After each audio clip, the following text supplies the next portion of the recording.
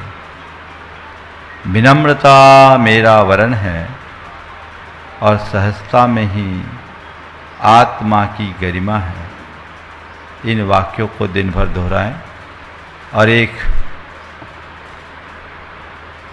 इस वाक्य को दिन भर गहरा करके आप अपने आप को अहंकार से मुक्त करने का प्रयास करें।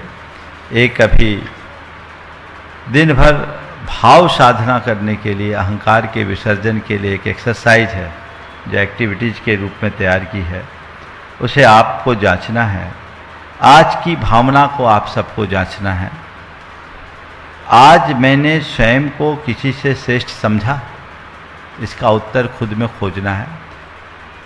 3 सवाल है कि आज मैंने स्वयं को किसी से श्रेष्ठ समझा? क्या मुझे मेरा या मैंने किया का गर्व हुआ? मेरा या मैंने किया इसका कोई गर्व हुआ? क्या मेरे शब्दों या व्यवहार में अहंकार झलका? यदि ऐसा हुआ है तो उसे मुझे नोट करना है और उसे दूर करने का रास्ता निकालना है। फिर प्रार्थना का भाव, हे आत्मा मुझे सहज बनाओ, नम्र बनाओ और अपनी शरण में लेकर स्थिर करो। मुझ में जो कुछ है, यदि है तो मेरी नहीं, तुम्हारी कृपा है। इस वाक्य को बार बार दोहराएं। क्या मैंने ये भाव दिन की शुरुआत में की, ये मुझे देखना है कि नहीं की या आंशिक रूप में की, और मुझे प्रतिक्रमण करना है। एक बार तो किया ही, दिन भर करना है। आज किस बात से पर मुझे आत्माभिमान हुआ, अभिमान हुआ?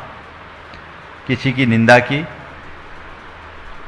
मान सम्मान की लालसा की, किसी को अपमानित किया, गुस्से में कुछ बोला, यदि है तो ये आज के मेरे दिन का अभिमान है, मुझे इसे दूर करना है। और यदि है तो मैं स्वीकार करता हूँ यह मुझसे हुआ और मैं इसके लिए क्षमा प्रार्थी हूँ। ये प्रतिक्रमण का अभ्यास होगा। प्रत्याख्यान, संकल्प और आत्मसंवाद के साथ अब मैं अपने व्यवहार में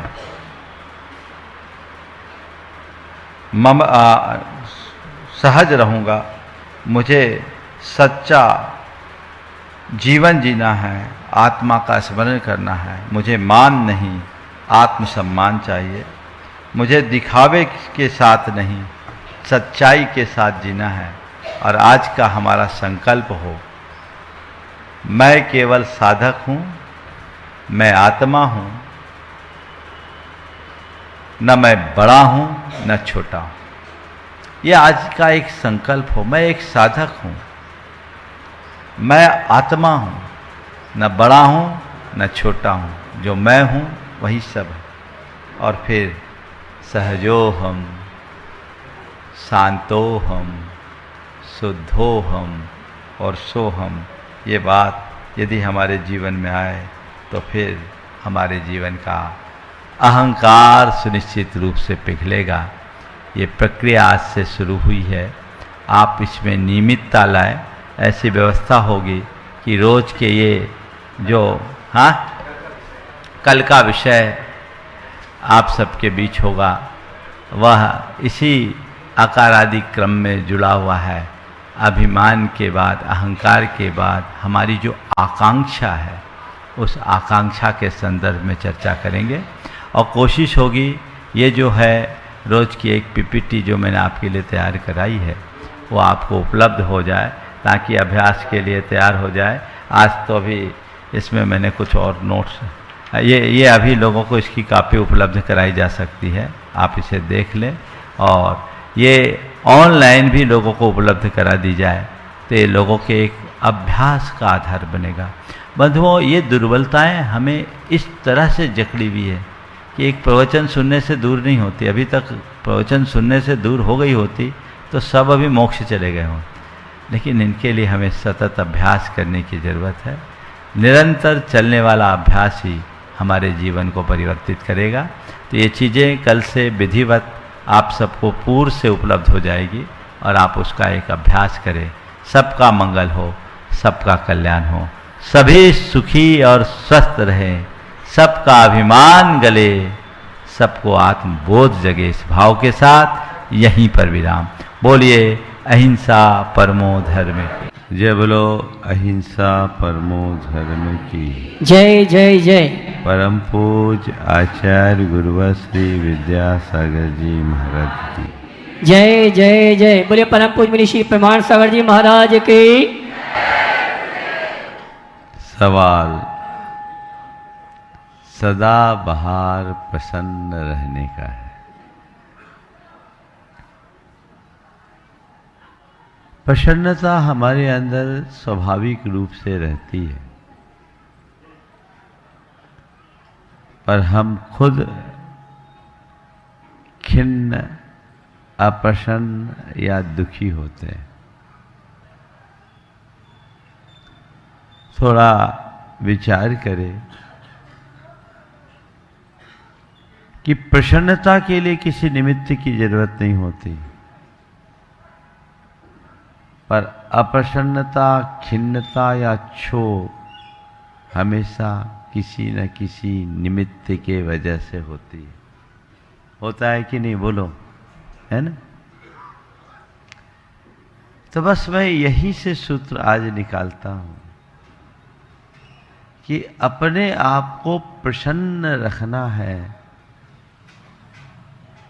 तो स्वभाव में रहने का अभ्यास करें। क्या है? स्वभाव में रहें। और स्वभाव में रहने के लिए क्या करें? प्रभाव से बचें। हम प्रभाव में आ जाते हैं तो स्वभाव खो जाता है, विभाव आ जाता है। और जहाँ विभाव आता है वहाँ फिर दुख आता है, वहाँ क्षोभ आता है, वहाँ अशांति आती है, वहाँ अप्रसन्नता आती है। अपने अंदर वो भाव भूमिका हम सबको जगाने की जरूरत है। स्वभाव में आए, चीजें तो अपने हिसाब से चलेगी, हमारा चीजों पर कोई नियंत्रण नहीं है, लेकिन चीजों के मध्य रहते हुए भी हम अपने आप को स्वभाव में टिका सकते हैं और स्वभाव में टिका के अपने आप को सदाबहार प्रसन्न रख सकते हैं। 4 बातें आज आप सबसे करूंगा। कोई आदमी सो रहा, गाढ़ निद्रा में, और सपने में देखता है कि जिस घर में वो रह रहा है उसमें जोरदार आग लग गई। अभी अमेरिका झुलस रहा है, हमने सुना है लॉस एंजल्स आग अभी बुझ गई कि जल रही? अभी भी जल रही। बहुत दुखदाई है, हम भावना भाएं वो आग जल्दी बुझे। और सपना में देख रहा है कि जिस घर में वो रह रहा है वो बहुत तेजी से जल रहा है, उसकी लपटें आसमान को छू रही, पूरा मकान आग की आगोश में है, उसका कमरा भी जलने लगा, पर्दे और दरवाजे जल गए हैं, उसकी आंच उस तक पहुंच रही है और वो घबरा करके चीख उठा है। मैं आपसे पूछता हूं, उस आग को बुझाने के लिए कितने बाल्टी पानी की जरूरत है? बोलो, हाँ? पानी की जरूरत है क्या? क्या जरूरत है? एक बूंद भी पानी की जरूरत नहीं है। आवश्यकता है उसे झकझोर कर जगाने भर की। एक बार जगा दीजिए, आग अपने आप बुझ जाएगी, है ना? हमने एक बार जगा दिया, आग अपने आप बुझ गई। क्यों? वो आग थी ही नहीं। क्या था? सपना था, है ना? वो आग नहीं थी, सपना था। तो जब तक वो सपने में था, नींद में था, वो आग को देखकर घबरा रहा था। जाग गया, इधर उधर देखा, सब कुछ ठीक है, ये तो सब सपना है ना? सारा दुख दूर। जो कुछ पल पहले चीख रहा था उसके चेहरे में भी मुस्कान है, अब बड़ी राहत है। ठीक है, सब कुछ ठीक, ये तो सपना था, है ना? तो पहला सूत्र, ये सब सपना है। मान के चलो, सपने में कोई राजा बन जाए तो खुशी नहीं, और रंक बन जाए तो दुख नहीं।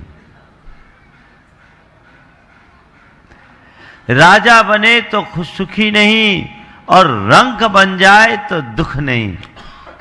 क्यों? क्योंकि ये सपना है। संत कहते हैं 2 प्रकार का सपना है, एक बंद आंखों का सपना, एक खुली आंख का सपना। बंद आंख के सपने को सपना समझने में हमें विलंब नहीं होता, लेकिन खुले आंख के सपने को हम सपना मानने को राजी नहीं, इसलिए व्याकुल है। हर पल सपने में जी रहे हैं और सपना में जी नहीं रहे हैं, सपने ही गढ़ रहे हैं। ये हमारे दुखों का सबसे बड़ा कारण है। जो अध्यात्म दृष्टि से संपन्न लोग होते हैं उनके लिए ये सब चीजें कोई ज्यादा मूल्यवान नहीं होती। वो संयोग में, वियोग में, सुख में, दुख में, हानि में, लाभ में, मान में, अपमान में स्थिरता बना के रखता है। हर में समता, सब में स्थिरता, और इसी का नाम तो प्रसन्नता है। उसको किसी चीज से कोई खास फर्क नहीं पड़ता। वो अपने जीवन की धारा को उसी अनुरूप बना लेता, वैसा ही उसका जीवन का क्रम बन जाता है। और जिसका जीवन क्रम एक बार वैसा बन जाता है उसका जीवन धन्य धन्य हो जाता है। अपने जीवन में वो बदलाव हम घटित करें। मान सकते हैं सपना है? बोलो, सपना है। जब तक नींद है तब तक सपना ही अपना दिखता है। नींद खुलती है, समझ में आ जाता है ये सपना है। एक सम्यक दृष्टि के लिए ये सब सपना दिखता है। ये सब सपना दिखता है, ठीक है। आया तो मेरा नहीं, गया तो मेरा नहीं। अपने अंदर इसे जगाइए। एक राजा था, उसका इकलौता बेटा कुछ दिनों से दाहत ज्वर से ग्रसित था। पूरा शरीर तप रहा था। बेटे का शरीर तप रहा था, अंग अंग उमेट रहे थे। सारा उपचार करने के बाद भी कोई काम नहीं। एक ही बेटा, राजा और रानी दोनों उसकी सेवा में लगे, रात दिन जगकर उसके साथ लगे। कोई लाभ नहीं मिल रहा था। अचानक बेटे को ज्वर बढ़ा। राजा बहुत थका था और इधर उसे झपकी आई। झपकी में क्या देखता है कि मैं बहुत बड़ा चक्रवर्ती राजा हूं। पूरे भरत क्षेत्र पर मेरा एक क्षेत्राधिपत्य साम्राज्य है और 7 पुत्र हैं। उसी राज्य में वो खो रहा था। इसी बीच बेटे को जोरदार हिचकी आई और वहीं उसके प्राण निकल गए। बेटे के प्राण निकलता देख रानी चीख पड़ी और रानी की चीख सुनकर राजा की तंद्रा टूटी। वो जगा, देखा बेटा मर चुका था। जैसे ही बेटे पर दृष्टि पड़ी वो जोर जोर से हंसने लगा। रानी ने कहा, ये क्या पागलपन। इकलौता बेटा, अपने कलेजे का टुकड़ा, अपने जी का लाल आंखों के सामने चल बसा और आप ऐसे हंस रहे हो। राजा ने जो बात कही वो ध्यान देने योग्य है। उसने कहा, मैं इसीलिए तो हंस रहा हूं। किसके लिए रोऊं? इस एक के लिए रोऊं या उन 7 के पीछे रोऊं? जब वो 7 थे तो ये एक नहीं था। जब ये एक है तो वो 7 नहीं है। अभी मैं उन 7 के साथ था, अब ये एक के साथ हूं। मैं किसके लिए रोऊं? मुझे तो हंसी आ रही है। न ये एक मेरा, न वो 7 मेरे। वह भी सपना था, यह भी सपना है। वह बंद आंखों का सपना था, ये खुली आंख का सपना है। जिस दिन ऐसा विश्वास जम जाएगा फिर तुम्हें कुछ भी चीजें प्रभावित नहीं करेगी। स्वभाव की दृष्टि जगेगी, सबका प्रभाव छूट जाएगा। सभी सदाबहार प्रसन्न बने रहे, ये प्रयास आप सबका होना चाहिए। बोलिए परम पूज्य आचार्य गुरुवर श्री विद्यासागर।